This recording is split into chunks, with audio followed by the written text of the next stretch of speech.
நோவா காலத்தில் எப்படி இருந்துச்சு இந்த பூமி தெரியுமா? அந்த 38வது வசனம் சொல்லுது, எப்படி எனில் ஜலப்பிரளயத்துக்கு முன்னான காலத்தில் நோவா பேழைக்குள் பிரவேசிக்கும் வரைக்கும், அதாவது அந்த நாள் வரைக்கும் ஜனங்கள் புசித்தும் குடித்தும் பெண் கொண்டும் பெண் எடுத்து கொண்டும் இருந்தார்கள். இந்த 2 பகுதியாக கூட இந்த செய்தியை நம்மளால் பார்க்க முடியும். ஒன்று, இந்த வசனத்தை வைத்துக்கொண்டு புசித்தும் குடித்தும் பெண் கொண்டும் பெண் எடுத்து கொண்டும். இதே வசனத்துக்கு இன்னொரு இடத்துல இயேசு கிறிஸ்து நமக்கு விளக்கம் கொடுக்குறார். எப்படி விளக்கம் கொடுக்குறார் அப்படின்னு கேட்டிங்கன்னா, லூக்கா எழுதின சுவிசேஷம் 21ஆம் அதிகாரம் 34வது வசனத்தில், உங்கள் இருதயம் புசித்துங்கிறதுக்கு இங்கே என்ன கொடுத்துருக்காருன்னா, பெருந்திண்டியினாலும், 2வது வெறியினாலும், 3வது லௌகீக கவலையினாலும் பாரம் அடையாதபடிக்கு அப்படின்னு இருக்குது. அப்போ பார்க்கும்போது எப்படி இருக்குது? சாப்பிட்றது தப்பா, தண்ணி குடிக்கிறது தப்பா, அல்லது கல்யாணம் பண்ணுறது தப்பா, அது ஒரு பாவமாக சொல்லப்பட்டிருக்கே இந்த இடத்துல அப்படின்னு நம்ம நினைக்க தோணும். ஆனால் அது எது தப்பு அப்படிங்கிறது இங்கே கொடுக்கப்பட்டிருக்கு. பெருந்திண்டியினாலும். சாப்பிட்றது தப்பு இல்லையாமா, ஆனால் எது தப்பு? பெருந்திண்டி தான் தப்பு. இந்த சாப்பாடு விஷயத்தை நீங்கள் எடுத்துக்கிட்டிங்கன்னா, மனுஷனுடைய வீழ்ச்சி எங்கே ஆரம்பிக்குது அப்படின்னு பார்த்தீங்கன்னு சொன்னால், முதல் சோதனை வீழ்ச்சியில் எங்கே ஆரம்பிக்குது அப்படின்னு பார்த்தீங்கன்னா சாப்பாட்டில் தான். நம்ம எல்லாருக்கும் தெரியும், ஆதாமை பார்த்து ஏவாளை பார்த்து அந்த பழத்தை அவர் புசிக்க சொன்னான் பிசாசு. அடுத்து இதே சோதனை அடுத்து நமக்கு ஃபேஸ் பண்ண ஒரு ஆள் யார் அப்படின்னு பார்த்தீங்கன்னா இயேசு கிறிஸ்து. இயேசு கிறிஸ்து உலகத்தை ஜெயிக்க வந்திருக்கிறாரு. அவர் ஜெயிக்க வந்த அந்த ஃபஸ்ட்டு ரவுண்டு, அந்த முதல் ஜெயிக்க போகிறாரு முதல் ரவுண்ட். அது எதுன்னு கேட்டிங்கன்னா, 4ஆம் அதிகாரம் மத்தியில் பிசாசுக்கும் தேவனுக்குமான ஒரு வாக்குவாதம். அதில் பிசாசு இயேசுக்கு வச்ச ஃபஸ்ட்டு டெஸ்ட் என்ன அப்படின்னு பார்த்தீங்கன்னு சொன்னால், நீர் இந்த கல்லுகளை அப்பமாக்கி புசியும். இப்போ முதலாம் ஆதாமுக்கு பழத்தை புசிக்க சொன்னால், இயேசு கிறிஸ்து 2ஆம் ஆதாம் அவருக்கு கல்லுகளை அப்பமாக்கி புசிக்க சொன்னான். அப்போ நல்லா கவனிச்சு பாருங்கள், 2 பேருக்கும் ஒரே டெஸ்ட். நான் எப்பவும் சொல்லுவேன், பைபிளில் இந்த மாதிரி காம்பினேஷன் நிறையா இருக்கும். லோத்துவுக்கு என்ன டெஸ்ட்டோ அதே டெஸ்ட்டு தான் ரூத்துக்கும். அவர் எதில் வீழ்ந்தாரோ அதில் ரூத்து ஜெயிப்பாங்க. அதே மாதிரி தான் சவுலுக்கு என்ன டெஸ்ட்டோ அதே டெஸ்ட்டு தான் தாவீதுக்கு. அவன் ராஜாவாக இருக்காமல் போகிறதுக்கு எது டெஸ்ட்டில் வீழ்ந்தானோ அதே டெஸ்ட்டில் தாவீது ஜெயிப்பார்.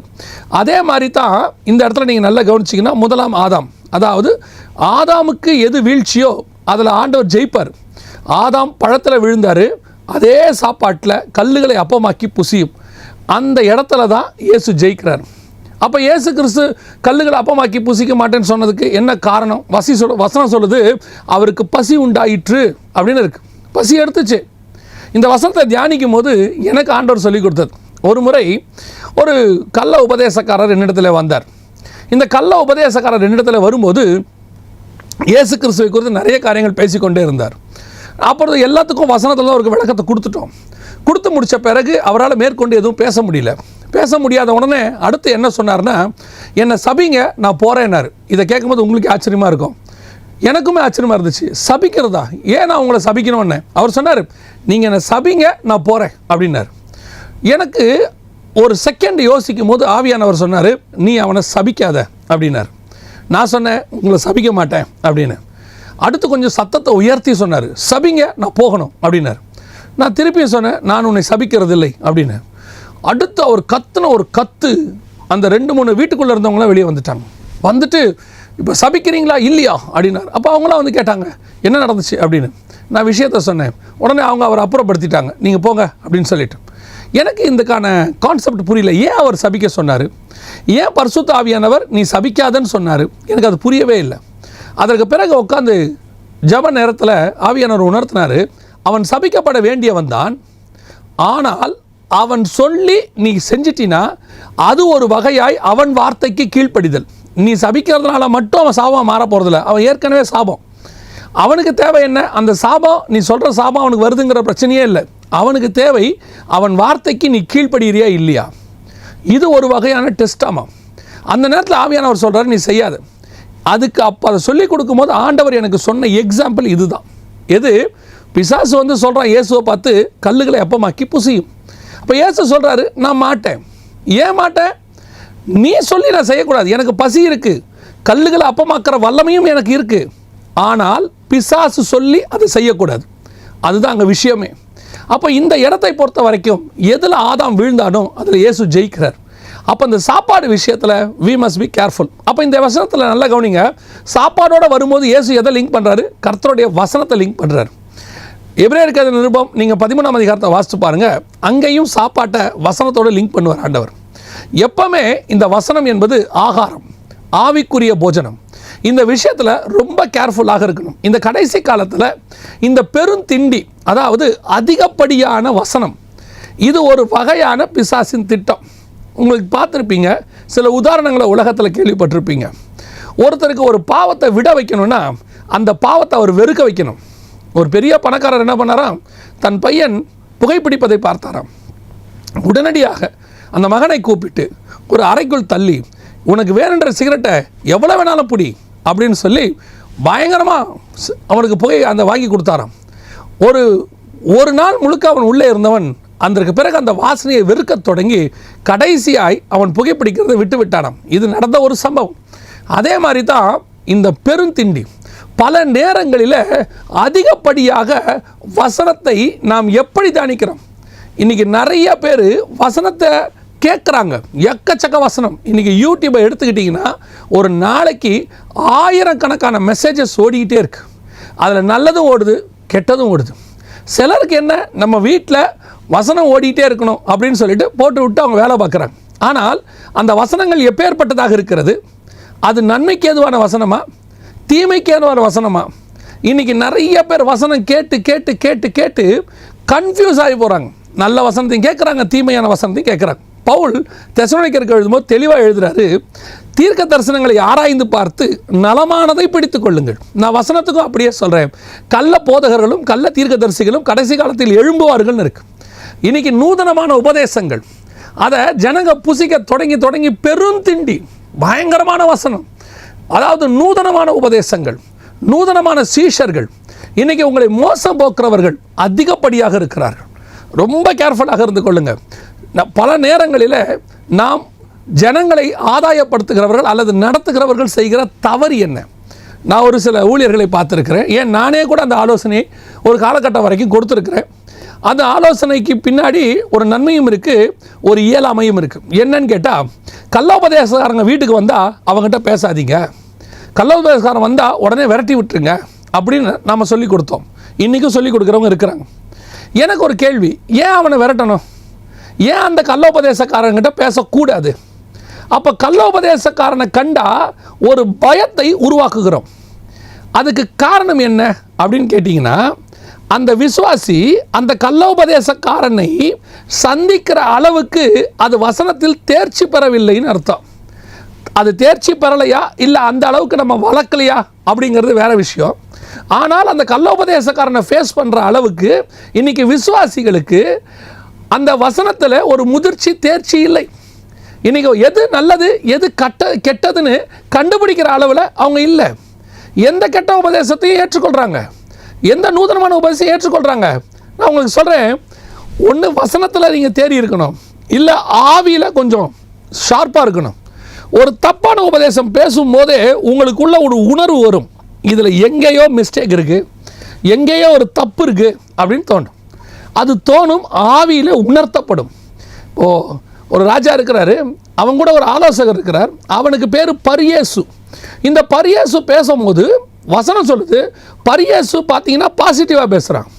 ஆனால் பவுல் அவனை உற்று பார்த்து, நீதிக்கு பகைஞனே, அவனுக்குள்ளே இருக்கிற ஸ்பிரிட்டை கண்டுபிடிக்கிறான் பாருங்க. It's a wrong doctrine. இன்றைக்கி சபைகளுக்குள்ளே, விசுவாசிகளுக்குள்ளே இப்படிப்பட்டதான ஓநாய்கள், கள்ள உபதேசங்கள் நுழைகிறது. அதை ஃபேஸ் பண்ணுற அளவுக்கு விசுவாசி வசனத்தில் தேர்ச்சி பெறலை. நான் அதை தான் திருப்பி திருப்பி சொல்கிறேன், விசுவாசிகள் நீங்கள் வசனத்தில் தேர்ச்சி பெறுங்கள். நீங்கள் இன்றைக்கி எதை விரும்புகிறீங்க?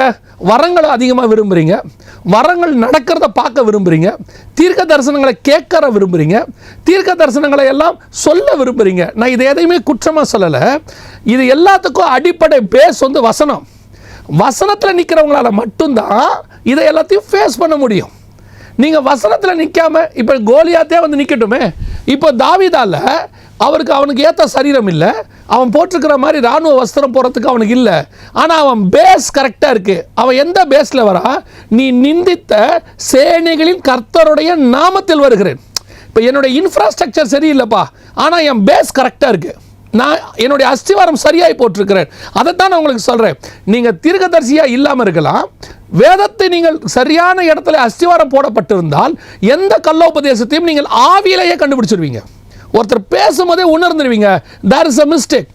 அதுக்கு பிறகு நீங்கள் வசனத்தில் தேடி இருந்தீங்கன்னா அது என்ன மிஸ்டேக்குன்னு கண்டுபிடிப்பீங்க. நான் சொல்கிறது உங்களுக்கு புரியும்னு நினைக்கிறேன். நீங்கள் ஆவியானவரோட கூட ஆவியில் ஷார்ப்பாக இருந்தீங்கன்னா அவன் பேசும்போது உங்களுக்கு ஸ்பிரிட்டில் தெரியும் அவன் பேசுகிறதுல ஏதோ ஒரு பிரச்சனை இருக்குது. நீங்கள் வசனத்தில் தேடி இருந்தீங்கன்னா ஆவியானவர் உங்களுக்கு அந்த வசனத்தை உணர்த்தி இந்த வசனத்தின்படி இது தப்புன்னு சொல்வார். இதை நாம் எல்லா காலகட்டத்திலும் இருக்கணும். நிறைய ஊழியர்களை என்ன பிரச்சனை தெரியுமா, தன்னுடைய சபைக்குள்ளே இப்படி கள்ள உபதேசக்காரங்களை ஏற்றி விட்டுறாங்க, நூதனமான உபதேசங்களை ஏற்றி விட்டுறாங்க. ஏற்றி விட்டுட்டு அவங்க வந்து அந்த கள்ள விதைகளை தூவிட்டு போயிடுறாங்க. அதற்கு பிறகு இவர்கள் என்ன சொல்கிறாங்க அப்படின்னு கேட்டிங்கன்னு சொன்னால், ஒருத்தரை தெரியாமல் ஏற்றிட்டாங்க, அவர் கள்ள உபதேசத்தை போட்டார், சபையே ரெண்டாக உடஞ்சிருச்சு. ஏற்றுறதுக்கு முன்னாடி ஏன் உங்களுக்கு தெரியல? அவர் ஏறும்போதே ஸ்பிரிட்டில் தெரிய வேணாமா? நாத்தான்வேல் வரும்போதே தெரிய வேணாமா? கபடமற்ற உத்தம இஸ்ரவேலன்னு நமக்கு தெரிய வேண்டாமா? சகேவை பார்த்தாலே தெரிய வேண்டாமா? பரியேசுவை பார்த்தாலே தெரிய வேண்டாமா? ஒருத்தரை உற்று நோக்கும் போதே தெரிய வேண்டாமா? அதுதானே ஸ்பிரிட்டில் வளருது. நாம் ஊழியத்தில் இதுவரைக்கும் என்ன செஞ்சுருக்கிறோம்? ஊழியத்தில் பெர்ஃபார்ம் பண்ணியிருக்கிறோம். ஊழியத்தில் பெர்ஃபார்மன்ஸ் ரொம்ப முக்கியமே இல்லைங்க. அவர் ஊழியத்தில் இத்தனை வருஷம் இப்படி பெர்ஃபார்ம் பண்ணியிருக்கிறாரு, ஊழியத்தில் இப்படி பெர்ஃபார்ம் பண்ணுறாருன்னு உங்களுடைய பெர்ஃபார்மன்ஸை புகழ்கிறவங்களை வச்சு ஒரு பிரயோஜனம் உங்களுக்கு இல்லை. உங்கள் ஸ்பிரிச்சுவல் வளர்ச்சி எப்படி இருக்குன்னு பாருங்கள், உங்களுக்குள்ள இருக்கிற டிரான்ஸ்ஃபார்மேஷன் எப்படி இருக்குன்னு பாருங்கள், எவ்வளோக்கு எவ்வளோ தேவனுக்குள்ளே வளர்ந்துருக்கிறீங்கன்னு பாருங்கள். அதை தான் பவுல் சொல்கிறாரு, அவரை அறிகிற அறிவின் மேன்மைக்காக. இன்றைக்கி விசுவாசிகள் என்ன ஆகுது? என் ஊழியக்காரங்களை எடுத்துக்கொள்ளுங்க, நான் இவ்வளோ பைபிள் வாசிக்கிறேன், இத்தனை அளவுக்கு வசனத்தை வாசித்திருக்கிறேன், ஆனால் யார் நல்ல உபதேசக்காரன் யார் கள்ள உபதேசக்காரன் கண்டுபிடிக்க தெரில.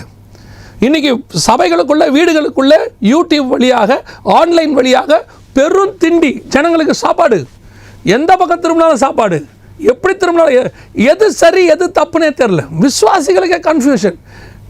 ஒரு ஆள் சொல்கிற ஒரு தரிசனத்தில் ஒரு முறை ஒருத்தர் இவ்விதமாய் தீர்க்க தரிசனம் சொன்னார், தரிசனத்தை சொன்னார். அந்த தரிசனம் ஓப்பன் பண்ணுறாரு. அந்த தரிசனம் ஓப்பன் பண்ணும்போது எங்கிட்ட சொல்கிறாரு, எங்கிட்ட இல்லை, அவர் தரிசனத்தை சொல்கிறாரு. சொல்லி அந்த 20வது செகண்ட் நான் சொன்னேன், அந்த தரிசனம் தப்பு அப்படின்னு.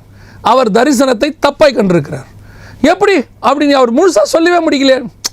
ஓப்பன் பண்ணும்போதே அவர் என்ன சொல்கிறாரு, பிதாவுக்கு பின்னாடி மோசேயும் இயேசு கிறிஸ்துவும் எலியாவும் நின்று கொண்டிருந்தார்கள் அப்படின்னாரு. What are wrong? இயேசு கிறிஸ்து பிதாவின் வலது பாரசத்தில் சத்துருக்களை பாதபடியாக்கி போடும் வரை உட்காரும்னு சொல்லியிருக்கிறாரு. இயேசு உட்கார்ந்துருக்கிறார், அவ்வளோதான். அங்கே எப்படி எலியா இருப்பார், அங்கே எப்படி மோசே இருப்பார்? இந்த தரிசனமே ராங். ஓப்பன் பண்ணும்போதே ராங் ஆகுது.